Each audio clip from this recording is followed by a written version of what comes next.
Hi, this is Buzz, part 2 of my DIY tiling tips for beginners.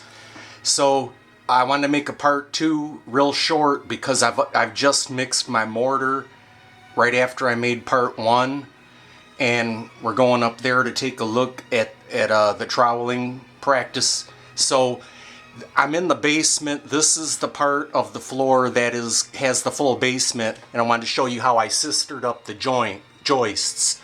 Of course, there don't need it because it's already that heavy. I added that one and then all the new ones that you see, and I used these GRK fasteners for this. They're for construction. You can't just use a screw. You could use nails, but I don't want to compromise. So these cost some money, but they're worth it. So then here, of course, is a big part of the Advantech subfloor that I used. The original house was built in 1950, and I had a real squeaky floor in my kitchen. So that's all gone. I used glue and screws to screw it down and making sure it all ended up level. So that's your look at sistering up the joists. Very important because you're adding a whole lot of weight with tile, and the house wasn't originally designed to have tiles. So going upstairs really quick. Oh, and by the way, the container of that polymer additive, it's about 23 bucks. And I think the total I'm going to need is like 4 or 5. I think it's worth the money because, like I said, it adds a lot of strength, a little bit of flexibility. You know it's going to stick to anything. So this has to be short because I mixed up a small batch. So in part 1 I said you want to do about 3 rows at a time. And I would say 3 rows max because it takes time to clean up this stuff before it starts to harden. And then it would be very difficult if you wait till the next day to try to wipe up any spill out. So just to give you a look at live action of how thick it should be and everything. So where's that damn... I don't know, I misplaced it. Oh, here it is. It's in the bucket. Just to give you an idea of how thick this stuff should be. You know, it should be able to stand up when you trowel it. So I've mixed it outside with the power mixer. You know, see part 1 for that. So the first thing I do is I lay down about enough for about a tile and a half, and I'm using a 1/2 by 1/2 trowel. So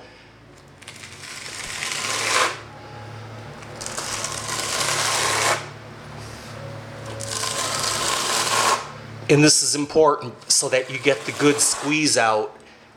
You want to go in the opposite direction of the length of the tile so that when you squish it down, the air has somewhere to go, and you don't end up with pockets that trap the air, and then you don't have complete coverage. You don't want a collapsed one like that one. You want good quality ones like that, full. You know, keep going until you get the right thing. And of course, I'm not going to lay this down while I got the camera in one hand, but that's an example of one of the tiles that I back buttered with this, and see, you're going in the opposite direction of that. You're going lengthwise on the tiles, and then you always want to keep a bucket of water to rinse your hands off. You don't want this stuff to stay on your hands for more than about 10 minutes because, you know, with that polymer added, it's even more sticky. And so you got a rag in there, and you can wipe your hands off as you go. And 2 or 3 rows is about all depending on the width of your room, of course, you know. You don't want to bite off more than you can chew and then have a compromised bond and structural integrity. So I gave you a look at the joists, you know, to make sure that your room is fit for tile. You know, this isn't a poured foundation like I said in part one. This portion of the room is over a crawl space, and I had to add the sister joists throughout that whole section in here. And that pretty much assures that it can handle the weight, the added weight that tile has, and not flex, especially over a crawl space, because you know, if your house wasn't built perfectly, you can end up with leaks, you know, around doors and windows and stuff. I actually did have that. That's why the part of that drywall is busted out there, because there was a leak over that door that I had to work on. And so when it's all done, you know, I'll have to fix that up. And so I gave you a look at the troweling, and so this is a timed event. Like I said, I think you only have like an hour and a half to use up the mortar. I made a smaller than usual batch. I don't care, because it took a lot of time to make that other video. So this is about an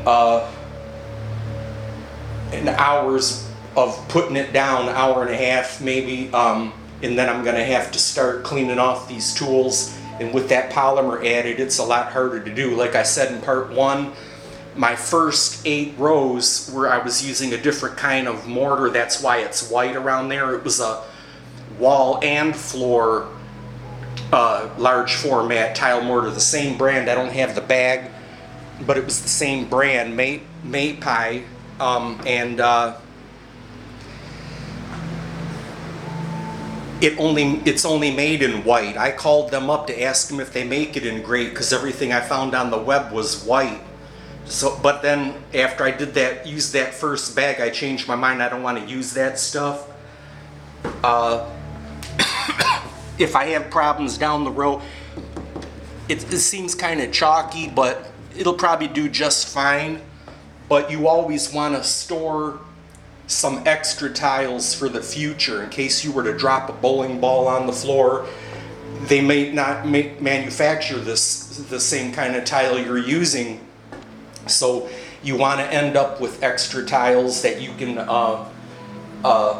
replace a tile if it cracks. I don't think I'll have a problem with cracking on that part, hopefully none of it. But I definitely recommend that you use the polymer additive in the large format. Okay, so I gotta continue tiling here. Thanks for watching.